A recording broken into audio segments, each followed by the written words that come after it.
Right. All right. Good morning, everybody. I'm Dhana Angappan, one of the child neurology faculty at Phoenix Children's, and I'm going to talk about idiopathic intracranial hypertension for neuroscience grand rounds today, and with main focus on treatment and updates. So. So learning objectives of today's presentation, it's going to be to identify diagnostic criteria and different management protocols for IAH in children and kids, to evaluate first-line treatment, which includes the use of acetazolamide and role of weight loss in management of IAH, and to assess the various indications for surgical procedures in managing refractory cases of IAH. Um, Moving on to like the different terminologies that have been used over several years.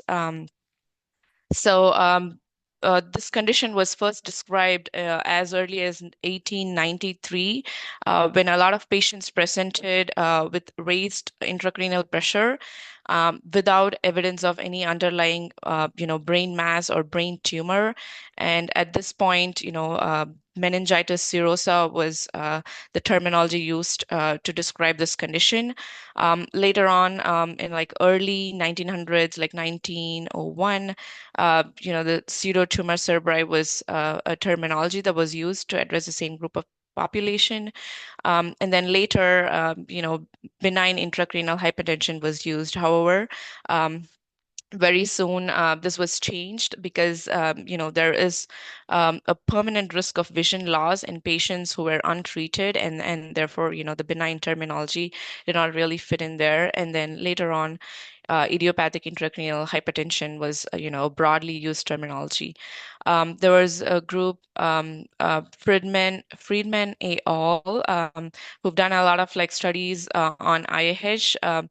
They coined the term pseudotumor cerebri syndrome uh, to include, primary and secondary causes of idiopathic intracranial hypertension. And um, pseudotumor cerebri syndrome is the most latest and accepted terminology right now. When we talk about pseudotumor cerebri syndrome, it can be broadly divided into primary PTCS and secondary PTCS, and this is based on the etiology. So primary, under primary, IAH, idiopathic intracranial hypertension falls, and it's basically a subset of primary PTCS. And when we call it idiopathic, this group of patients do not have an identified etiology to explain the IAH. However, there are like number of risk factors that has been associated with this condition, and that includes obesity, recent weight gain, polycystic ovarian syndrome, and in prepubertal age group, a lot of like thin children can also present with idiopathic intracranial hypertension. When we have a known secondary etiology, or like a known etiology for the underlying for the underlying idiopathic intracranial hypertension, that's when the secondary PTCS kind of um, comes into play. And then the main etiologies for PTCS um, are cerebral venous abnormalities, exposure to different medications, and certain medical conditions as well. Among cerebral venous abnormalities, cerebral venous sinus thrombosis is a known cause for raised ICP. And similarly, when patients develop bilateral jugular vein thrombosis, that can also make them develop increased intracranial pressure. A lot of times, in patients with acne, they end up using topical or oral um, vitamin A in the form of like isoretinoin, and also like antibiotics like minocycline, which can put them at risk for increased intracranial pressure. Again, kids and adults who are on growth hormone supplementation can also develop increased intracranial pressure, and it's a known kind of association. Addison's disease, hypoparathyroidism, severe renal failure, and Turner syndrome are other medical conditions that can be associated with secondary or like increased intracranial pressure. It's important to, kind of think about the secondary causes that can cause increased intracranial pressure.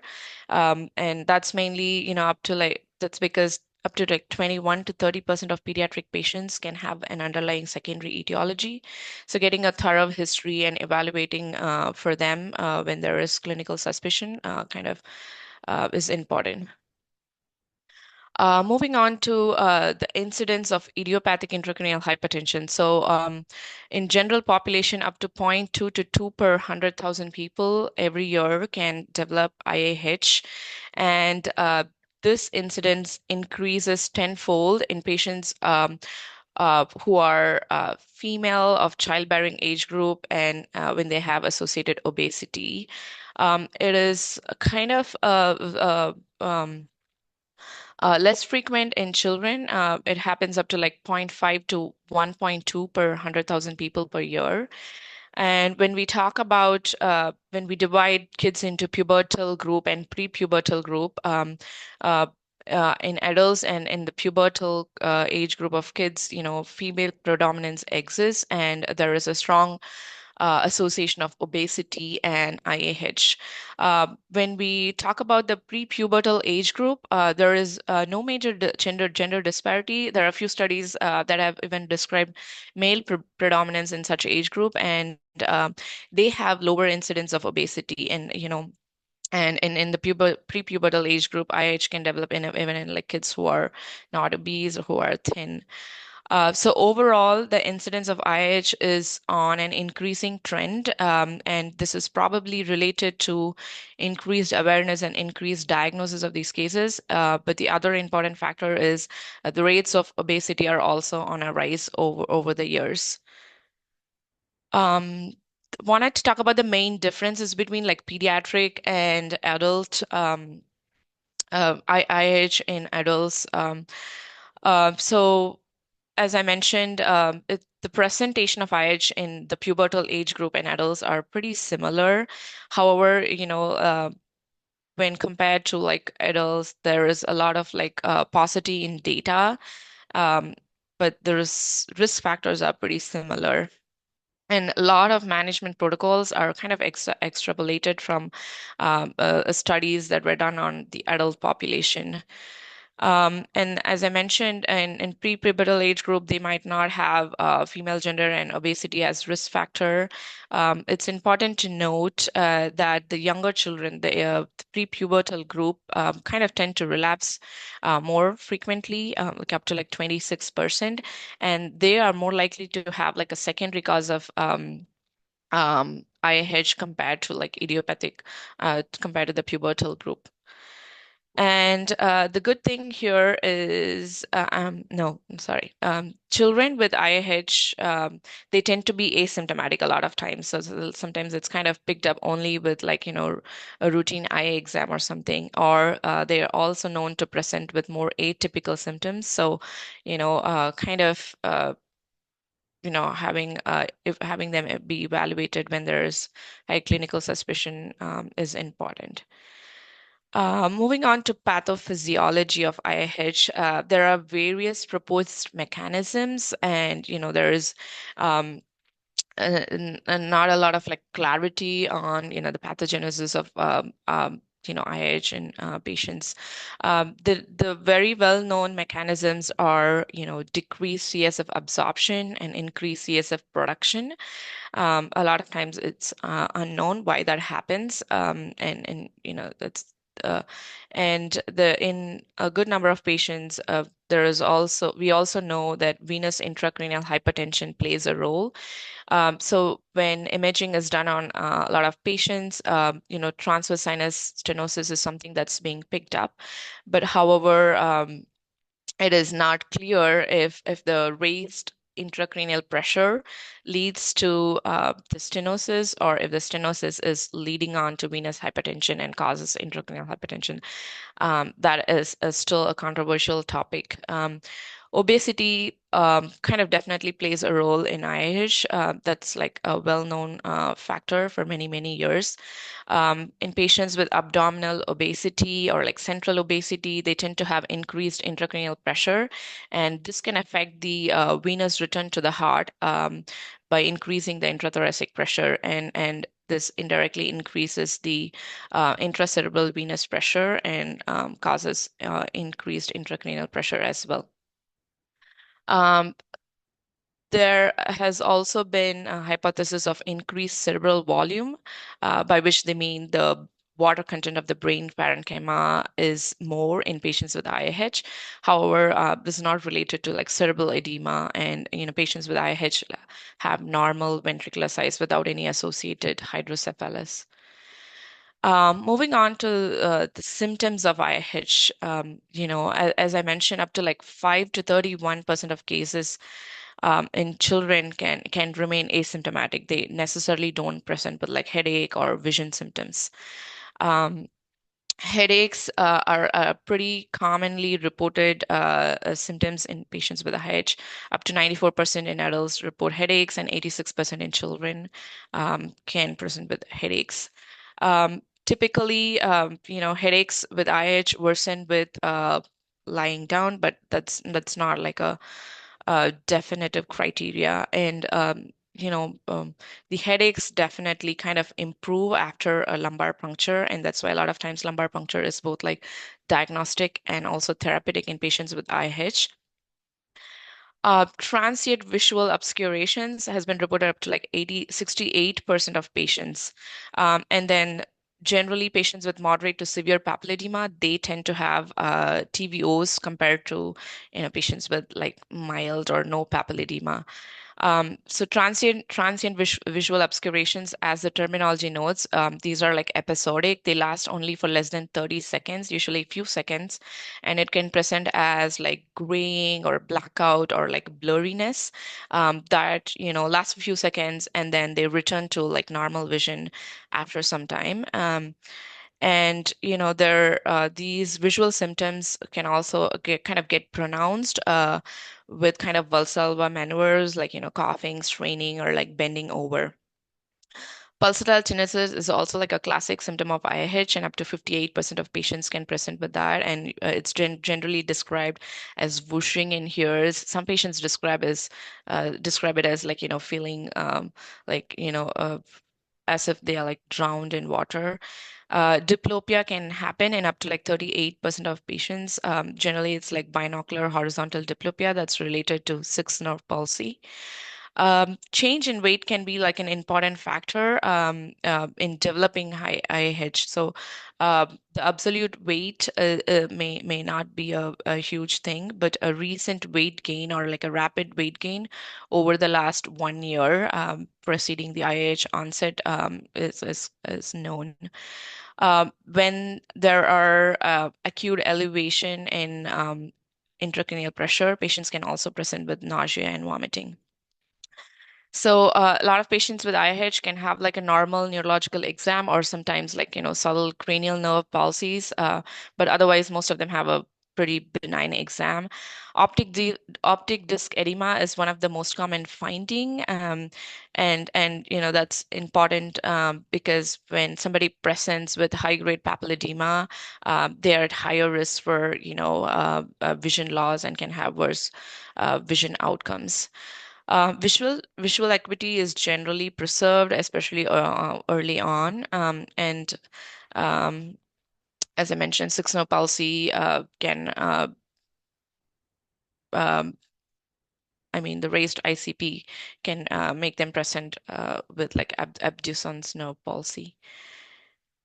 Talking about the visual field progression in IIH, I think this is like one of the important things from like an ophthalmological standpoint. Um, um, it generally progresses from outside to inside. A lot of times patients are not aware, and can be only picked up during an ophthalmological exam. So IH generally affects like the peripheral vision. It can start as just enlargement of the blind spot, and then as it progresses, patients can develop nasal defect or arcuate defects, and over time there's constriction of visual field, and people can develop tunnel vision. Central vision defects are pretty uncommon, compared to peripheral visual defects in patients with IIH. Um, Talking about papilledema, it's a hallmark sign of IIH, and as already discussed, higher the grade of papilledema, increase the risk of permanent vision damage. And papilledema can be graded based on like the Frison's scale. It's actually from 0 to 5. 0 is like, no papilledema and like normal optic disc. And depending on the severity, it can be graded from 1 to 5 and have like the pictures of like, you know, um, optic nerve disc. Um, um, you know, how it can progress from mild papilledema to severe papilledema. Um, and from an assessment and monitoring standpoint, optic nerve function and structural evaluation is also important, one at the time of diagnosis and also while monitoring when patients are on treatment.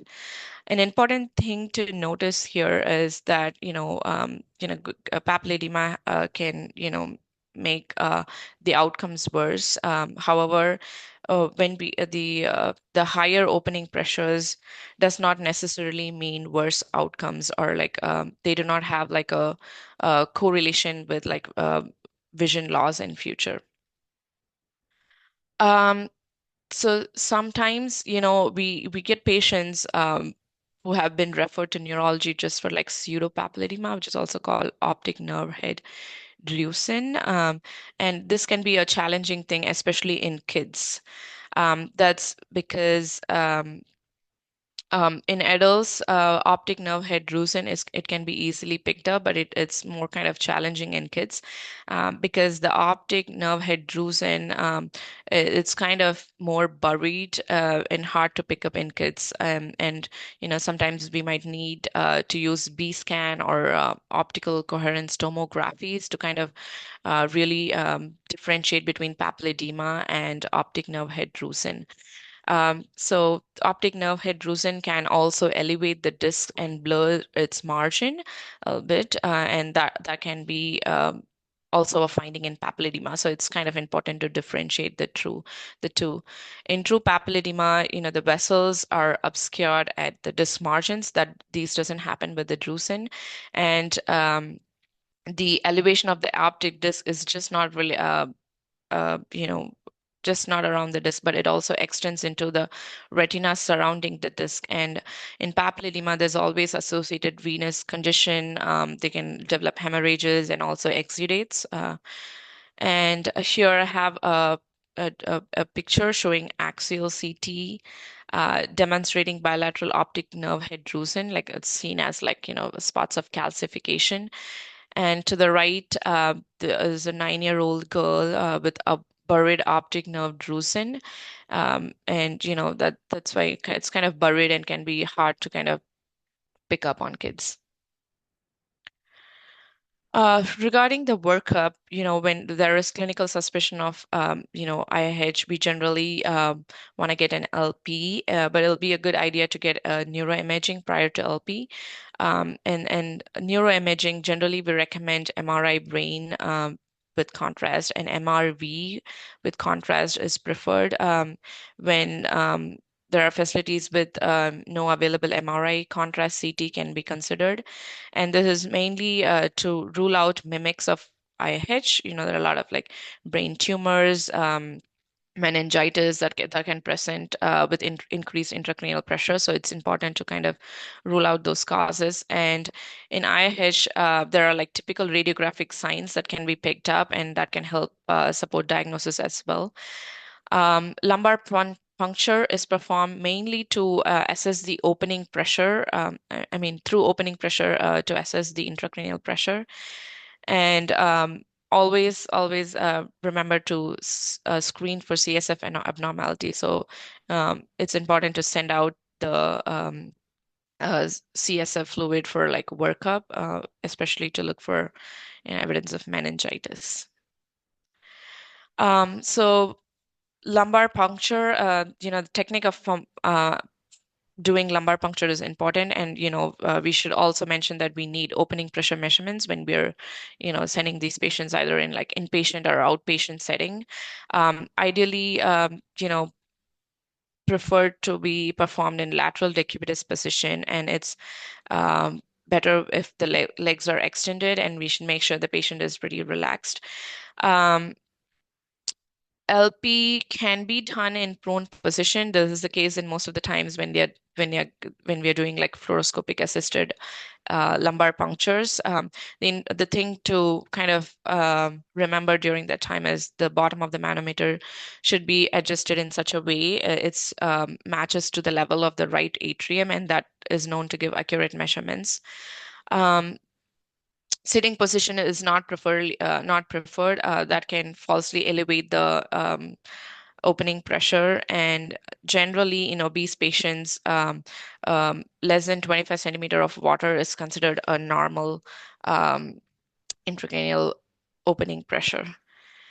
Moving on to diagnostic criteria. So there were like several criterias before, especially the modified Dandy's criteria was like previously used, and now um, the most used criteria is the one suggested by Friedman et al. And so the diagnostic criteria for adults and children, it's almost the same except for like the opening pressure measurements, and it applies and can be used both in kids and adults. And um, the important thing to notice here is IIH can be diagnosed without papilledema as well. So when somebody presents with classic symptoms of IIH, but they do not have papilledema, it does not exclude IIH. So that's something that I want to kind of emphasize from this presentation. So um, here, when we took out looked at this criteria, there are like five criterias, and if they are met, they can be like labeled as like definitive IIH. The first one is papilledema.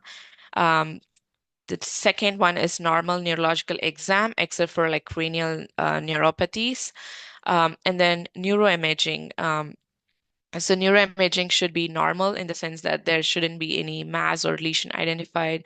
They should not have signs of meningitis. There should be absence of a hydrocephalus.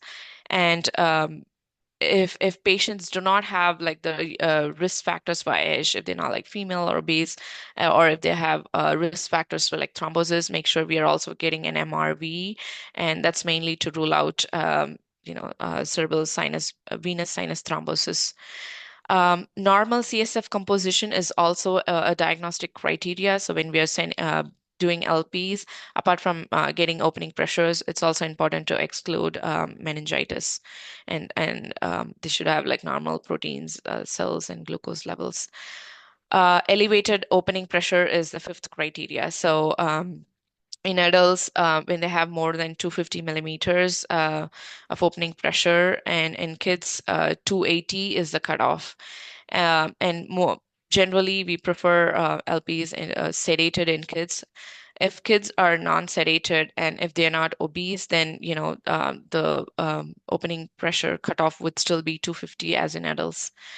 And it's always important to make sure the technique is being followed.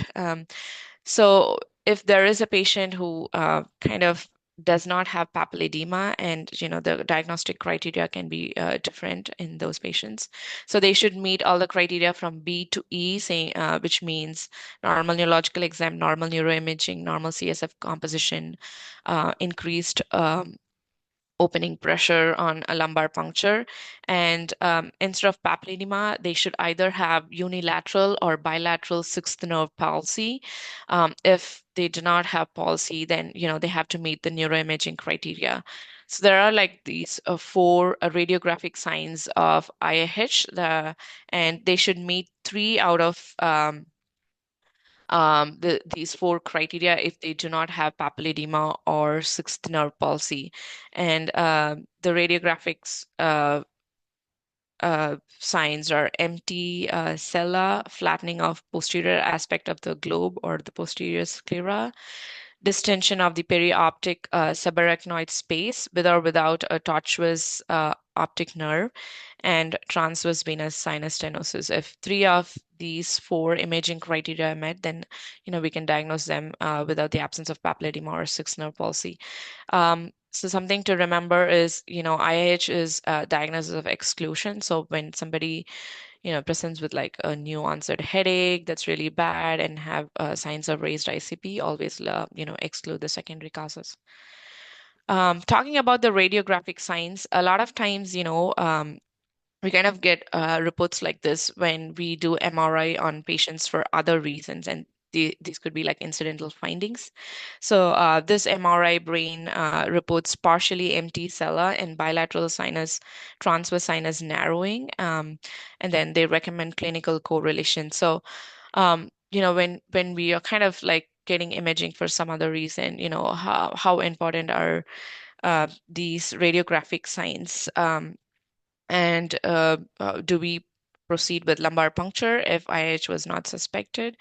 So to answer these questions, wanted to like kind of review this study where to kind of see the prevalence of incidentally detected signs of intracranial hypertension on MRI and their association with papilledema.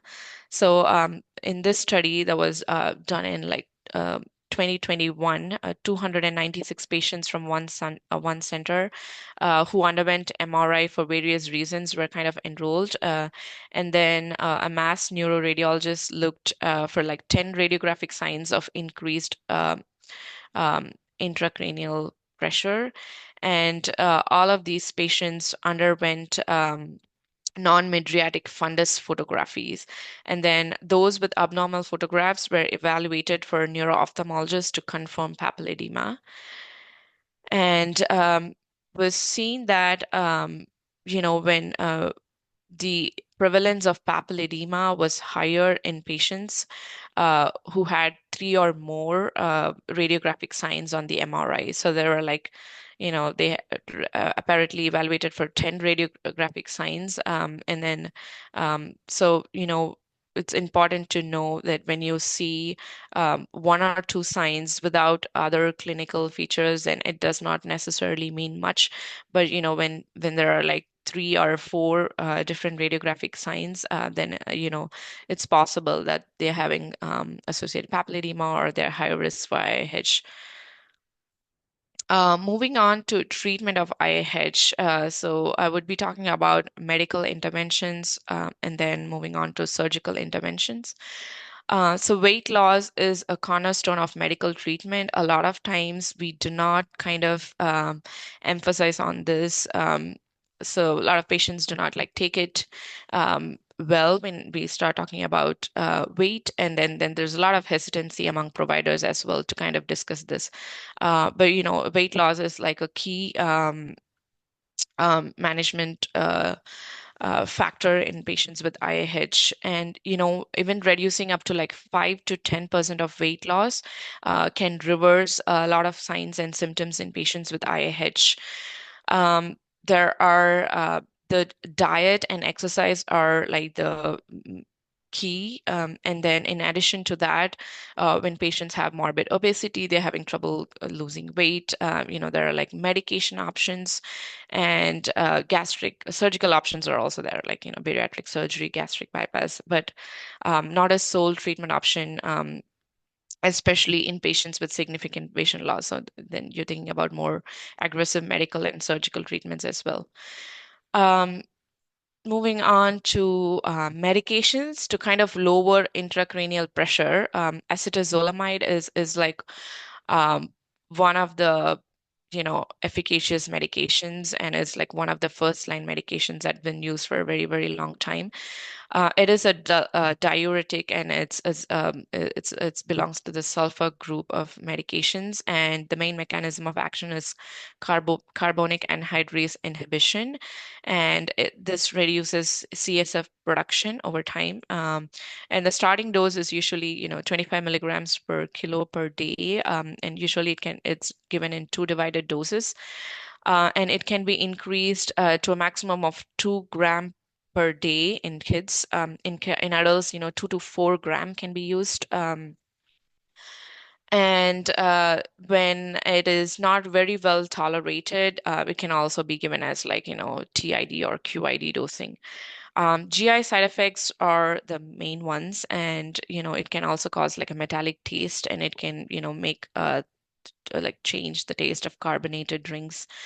It can also cause paresthesia, like tingling around lips and digits. It can cause loss of appetite, electrolyte imbalance, metabolic acidosis, and nephrocalcinosis are also like the other rare side effects of acetazolamide. Um, the major contraindications are renal and liver disease, and it can also be used safely in patients who are pregnant. Um, we're talking about the idiopathic intracranial hypertension treatment trial that was published in 2014.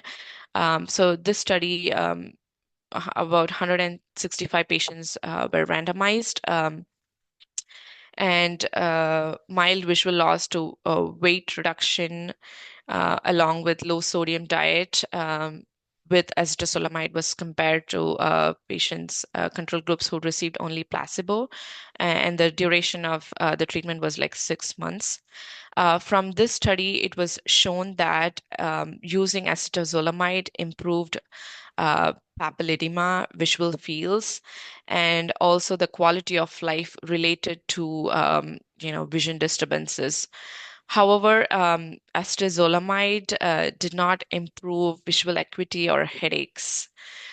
So it's really good for in kind of lowering the intracranial pressure and improving um, visual fields and papilledema, but not headaches. I also want to quickly touch about the other medication options. So topiramate is also another carbonic anhydrase inhibitor. It's primarily an anti-seizure medication, but one of the mechanism is also carbonic anhydrase inhibition. This can be used as an alternative to acetazolamide. Um, it's not as efficacious as acetazolamide, though, but there is added benefits of suppressing appetite and kind of facilitating weight loss a little bit. So that is kind of helpful in patients with IH as well. Um, it's usually started at doses between 1.5 to 3 mg per kg per day in two divided doses, and generally, it can be increased by 25 milligrams every week. The maximum dose is 200 milligram per day, but a lot of patients kind of start responding like even at lower doses. The side effects of this medication could be paresthesias, drowsiness. This can also cause like, nephrocalcinosis and sometimes lethargy. Topiramate is generally contraindicated in patients with liver failure, and it's also because of its teratogenicity not used in pregnancy. Furosemide is a loop diuretic. Most of the time is used in combination with acetazolamide when, the acetazolamide is not fully effective and you want to like try something more before going into other measures of lowering ICP. So the um, effect on CS production is weaker compared to acetazolamide.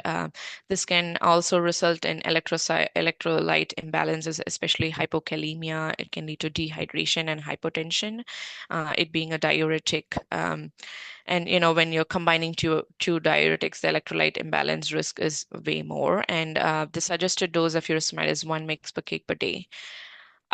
Roll about corticosteroids in IIH. So not really. So generally, we do not use corticosteroids in patients with IH.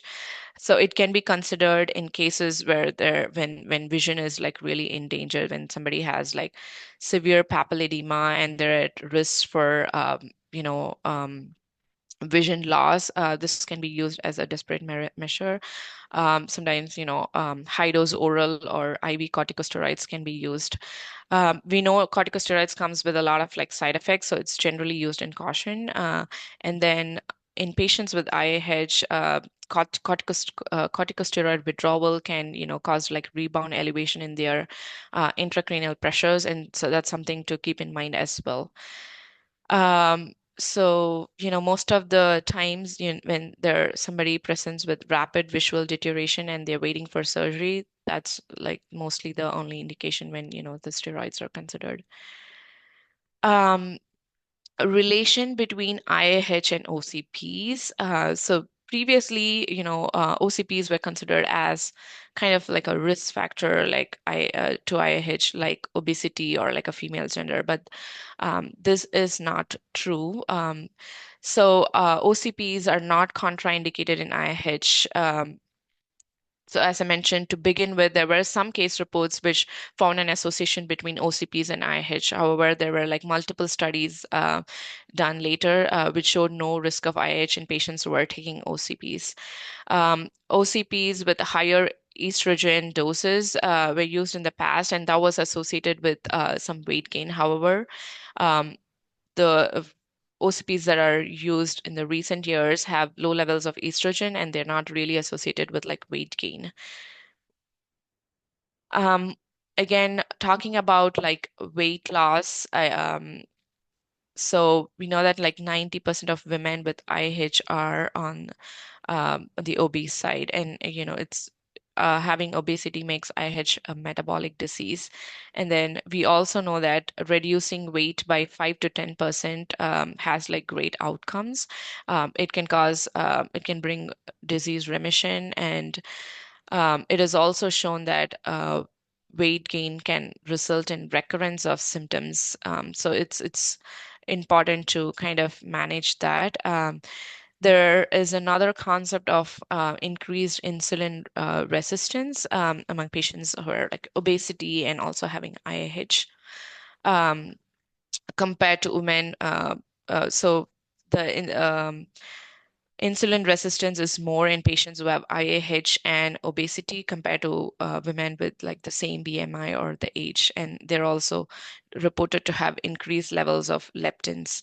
There are also inflammatory markers that are elevated in obesity. Um, so that's kind of indirectly kind of says why we should go beyond diet, exercise for like, uh, to kind of achieve a weight loss, a targeted weight loss in patients with IAH. So, glucagon-like peptide receptor agonists, they have like they're used as like medications for diabetes and weight loss for a long time. So these GLP-1, they are secreted by small intestine, especially after a meal, and so they kind of promote satiety, and that way they control they have an effect on weight management. GLP-1 receptor agonists are used to treat diabetes and weight loss as it signals satiety through the hypothalamus. Um, it stimulates glucose-dependent insulin secretion, but also inhibits glucagon release, which lowers blood glucose. That's like the main mechanism for like in patients with diabetes. It also has additional benefit of decreasing CSF production. So GLP-1 receptors are also present in choroid plexus, and these receptor agonists can kind of lower the CSF production as well, and kind of help um, in lowering intracranial pressure as well. So there were studies done in rodents that were able to confirm that use of GLP-1 receptor agonists was associated with lowering intracranial pressure. So there are like few GLP-1 receptor agonists, semaglutide and exenatide. These were like marketed as like medications for weight loss and diabetes. Exenatide is administered subcutaneous, and it's a twice daily injection, and semaglutide is like a daily injection. And these medications have shown to kind of reduce weight by up to like 15% when used like consistently. Um, this is a study describing the benefits of exenatide in patients with IIH. So this is a prospective randomized placebo-controlled double-blind trial, and it enrolled 16 patients, and 15 of them were randomized. So out of the 15 patients, 7 were randomized to the exenatide group, and they received the subcutaneous injections, and 8 patients were randomized to placebo. The primary outcome was lowering intracranial pressure, the ICP, at acute and also a long-term settings, and the secondary outcome was monthly headache days. So the study showed that there was, meaningful reduction of intracranial pressure measured at 2.5 hours, 24 hours, and also at the follow-up of like 12-week mark. And this was done by using telemetric ICP catheters. Again, the graphical presentation here showing the change in the intracranial pressure at different stages of monitoring.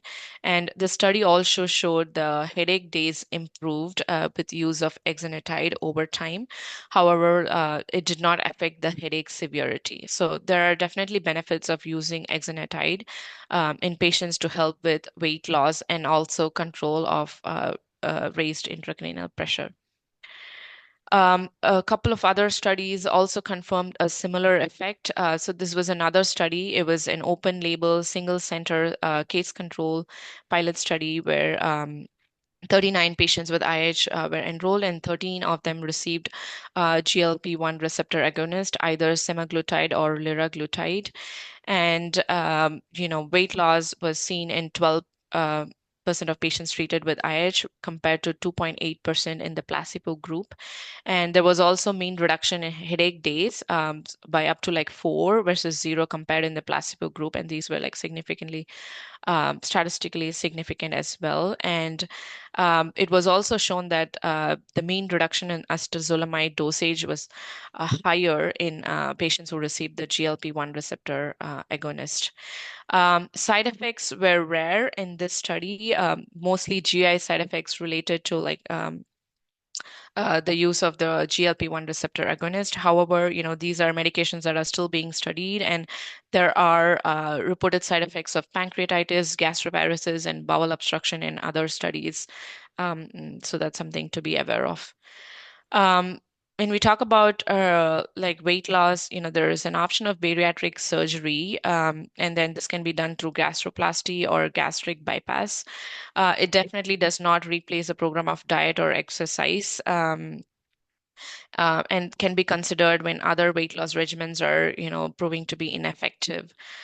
In one series, 92% of patients reported significant improvement in IH symptoms. The benefits are not immediate. It takes a while for them to show real improvement in symptoms.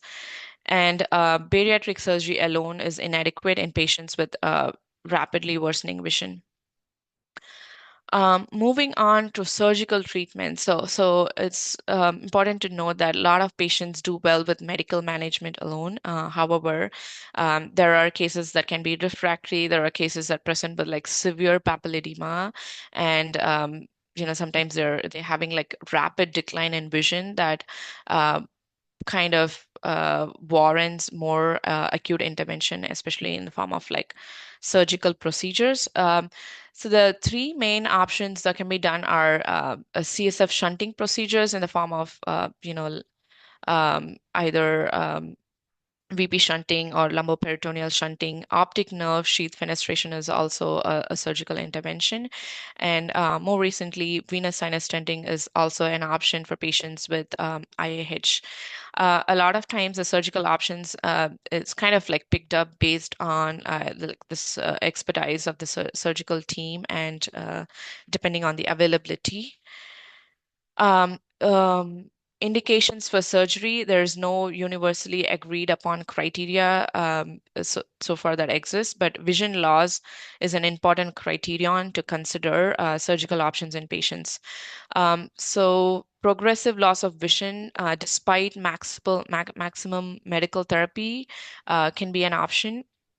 can be a strong criteria to consider surgical indications. And when somebody presents with significant vision loss during their first admission, that is also a strong indication to consider surgical options right away. The other less strong indications could be inability to reliably follow progression of vision loss or intractable headaches, and when they're reading like multiple lumbar punctures for headache relief. Talking about optic nerve sheath fenestration, one of the largest reviews were done around like 2000, in the year of 2000, when 158 eyes in 86 patients were kind of assessed. Um, so it was shown that the visual acuity either stabilized or improved in 94% of the eyes that were examined. Visual field stabilized or improved in 88%, and complications were reported in 39 of 86 patients. One out of 150 eyes that were examined or had the procedure had permanent severe vision loss due to the surgery itself. So um, that's something to caution patients or counsel patients as well. Vision loss with acute papilledema may respond better to optic nerve sheath fenestration rather than chronic papilledema. And sometimes when they present with recurrence of IH and vision loss, repeat procedures are also known to be effective.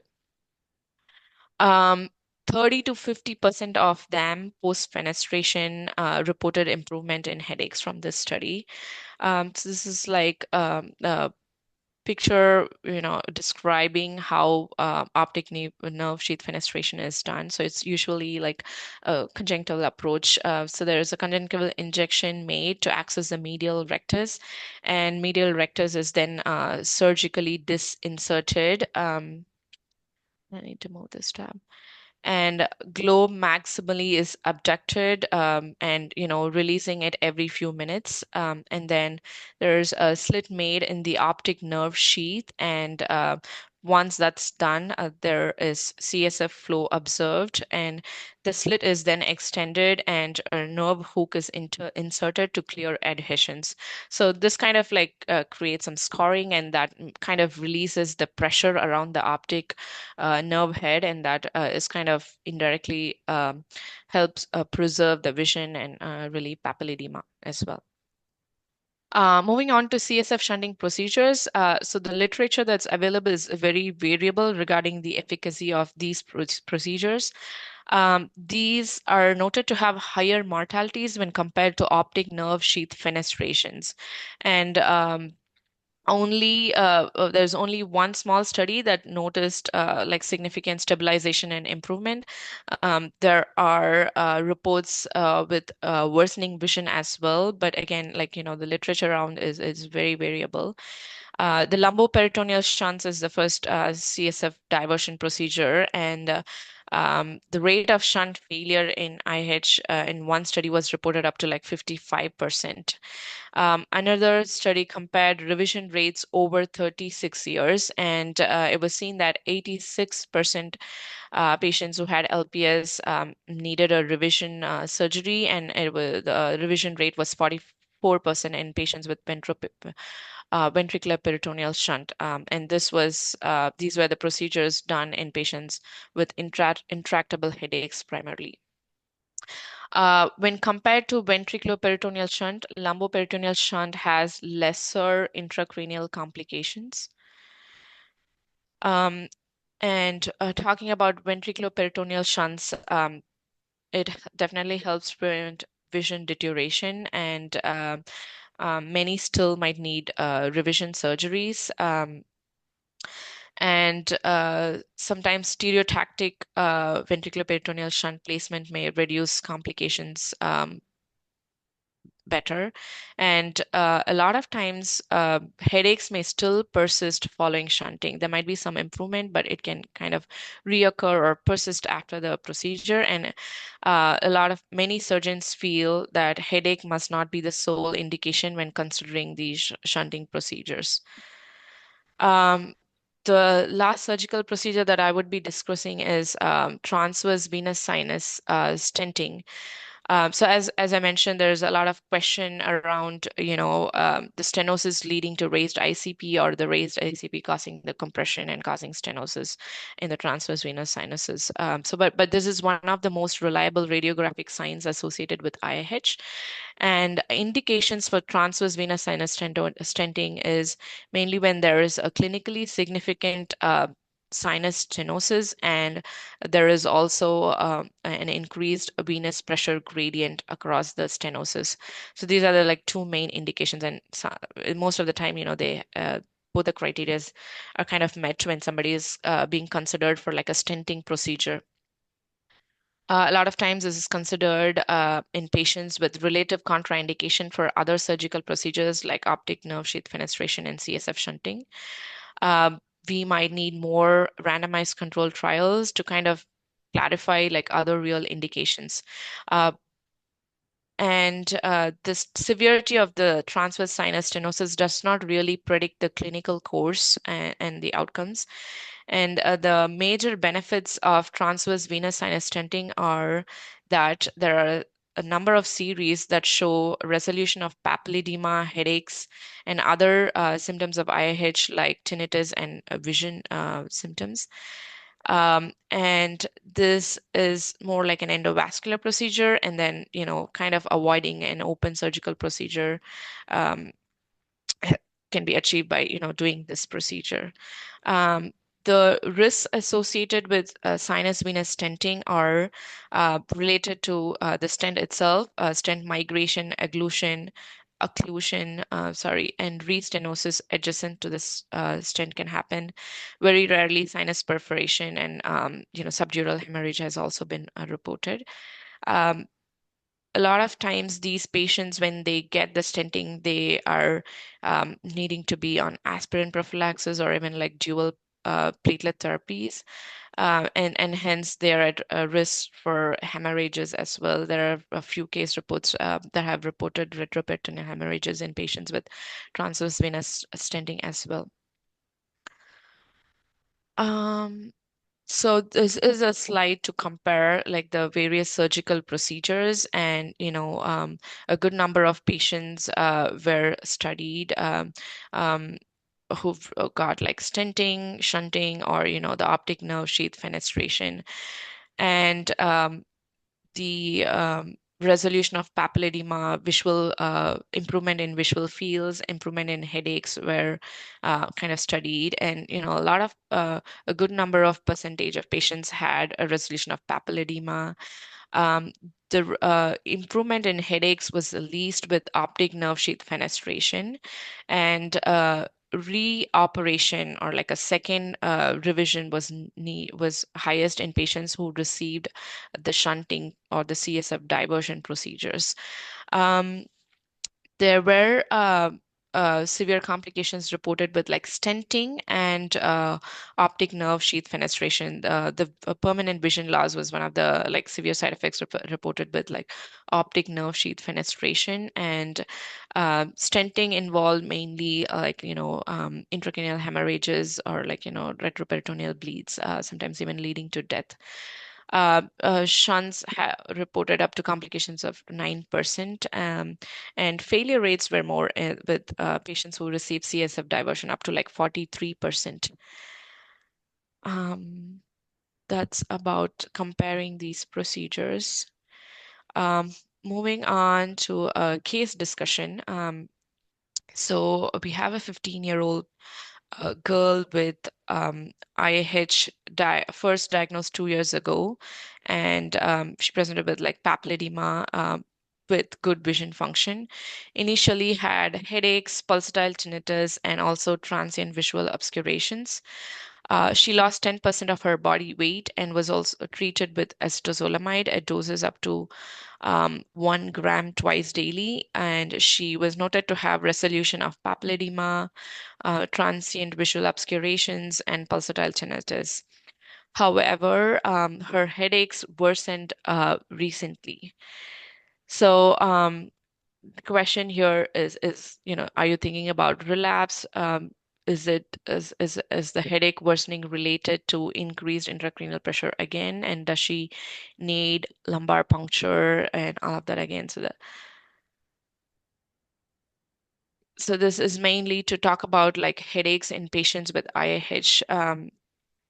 So the pathophysiology of headaches in patients with IH is kind of a little bit different, but similar to patients with migraine. So cerebral veins and meninges are the pain-sensitive intracranial structures. So pressure on meninges are likely to activate release of nociceptors in meningeal blood vessels. And during a headache, meningeal nociceptors and the peripheral trigeminal system can get sensitized. And with ongoing headache pain and repeated headache attacks, what happens is the pain modulation system gets dysfunctional and they can start having like headaches going forward. So this leads to a cascade of events in the trigeminal system and its central projections that are kind of quite similar to mechanism of headache in migraine. And so with time, lowering the intracranial pressure may have very little effect on headaches. So, if they do not have other symptoms and signs of increased intracranial pressure, the headaches are probably kind of related um, to IH, and they're going into chronic headaches.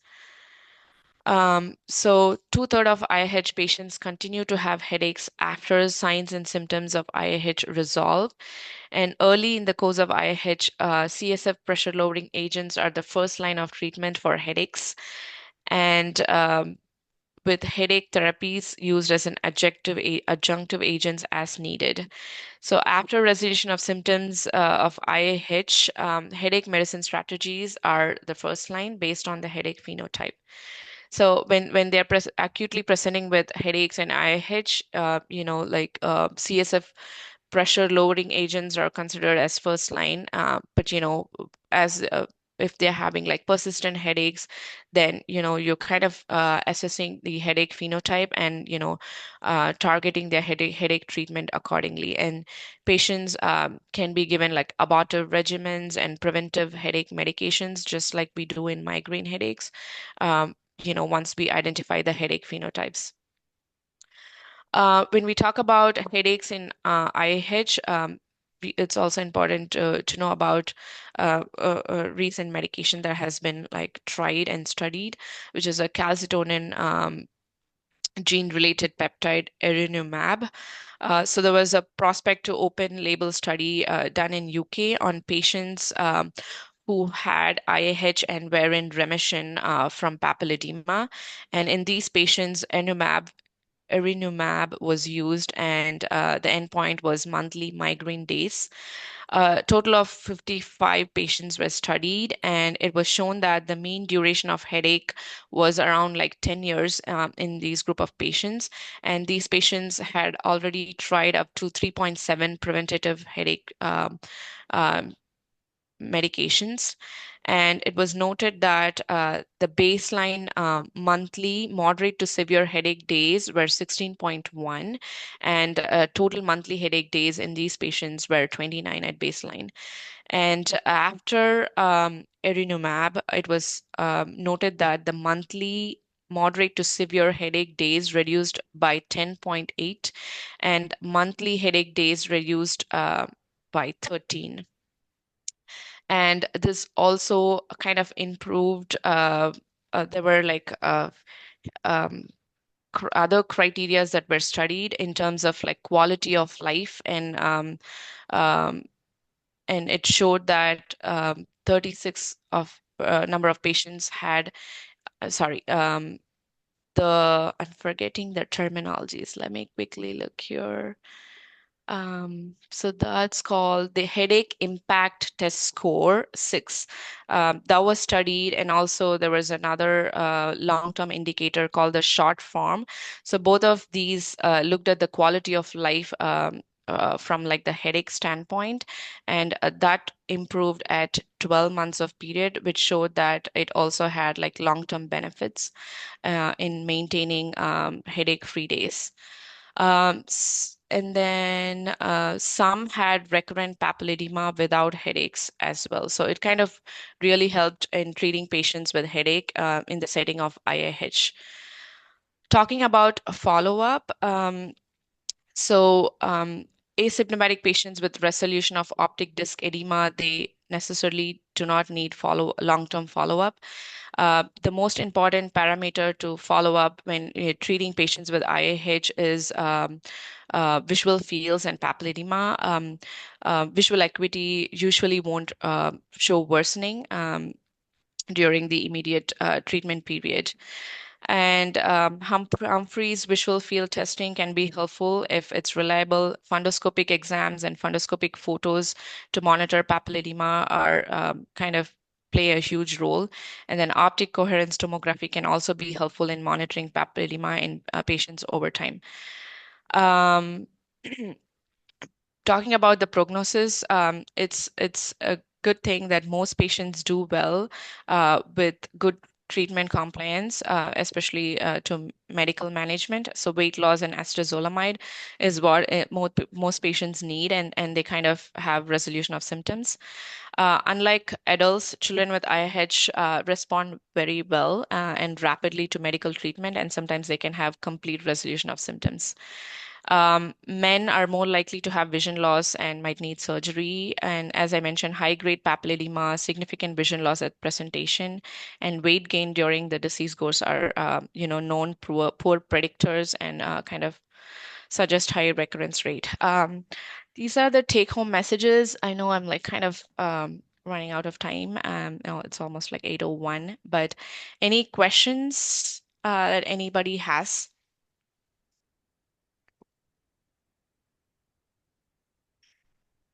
Yeah, hi, Dr. Angappan. This is Jay Hellman. How are you? Hi, I'm good. Thank you. So I just wanted to say thanks for that extensive overview. And I just wanted to share a little bit. I don't know if my colleagues are still on because we have a competing meeting, but I wanted to share a little bit of the surgeon's perspective on this for food for discussion here. IIH is a real dilemma for neurosurgeons. We really do not like to operate on these children at all. We don't like operating on them because, shunting for these children is just fraught with challenges for us. They typically have recalcitrant headaches. They have high rates of shunt failure requiring revision. Lumboperitoneal shunts are tricky because they cause as many problems as they solve. They'll solve the papilledema, by diverting CSF, but they have really high rates of induced or secondary Curie-1 malformation. Almost every kid with a lumboperitoneal shunt will end up developing a Curie-1 over time. And then almost all lumboperitoneal shunts will fail within 5 years. It's just like a known thing about LP shunts. Optic nerve sheath fenestration is great if you can find an ophthalmologist willing to do it. Many are not. And so you have to find someone with experience. When I was in Seattle, we had one ophthalmologist in the entire system who was willing to even try to do it in these kids. And those can require revision up to about half the time. And then ventriculoperitoneal shunts are lifelong, right? So you do it, you commit this child to a lifelong shunt. And many times you'll make them shunt dependent, which is really, really challenging. These kids are very headachy, and so they end up being like revolving door ER visits because every time they have a headache, they come to get their shunt checked. So I just wanted to throw all those ideas out there, as far as the surgeon's perspective for a very difficult disease. We're big fans of venous sinus stenting. That is probably going to be ultimately the future for first line surgical intervention for these kids, even if they don't have a gradient or transverse sinus stenosis on an MRV. There is some suggestion that they can get some benefit from stenting. So thank you so much. Oh, thank you, Dr. Hoffman. Thanks for those insights. Very nice to hear the surgical perspectives. All right, thank you, everyone. I hope you all have a great day. question in the chat from Um, Dr. Traster. He wanted to know if there is optic nerve fenestration in Phoenix. oh, I'm not very sure about that. I've never had an opportunity yet to chat with an ophthalmologist here. Maybe if Dr. Hoffman knows that about it. I haven't had the opportunity, Matt, to have to do it, thankfully, but I'm almost certain if we have, usually it's an oculoplastic surgeon who's willing to do it. I don't know if we have one here, but Yeah, the there's ones, there's there's two oculoplastic surgeons, but they've never wanted to do it. So I think it's similar to your experience in Seattle. No one wants to do it. I just was curious if it's changed. yeah, I'm hoping I'll never have to. I'm hoping I'll never have to find out the answer to that question. I will tell you that I haven't personally done it because I don't do that procedure, but I've had it done on about 3 kids in Seattle that I followed, and it does resolve the papilledema. The challenge is that within the first year or two, like it will recur. And so you have to kind of keep an eye on them. And I think it's because the periorbital I don't know if it's because of the periorbital fat or something will occlude, like they just basically make like slits in the optic nerve sheath, and then either it heals over time or fat gets sucked in and occludes it over time. I'm not an expert, but that's the challenge with them. They're good short-term solutions though. Okay. All right. Hey, thank you.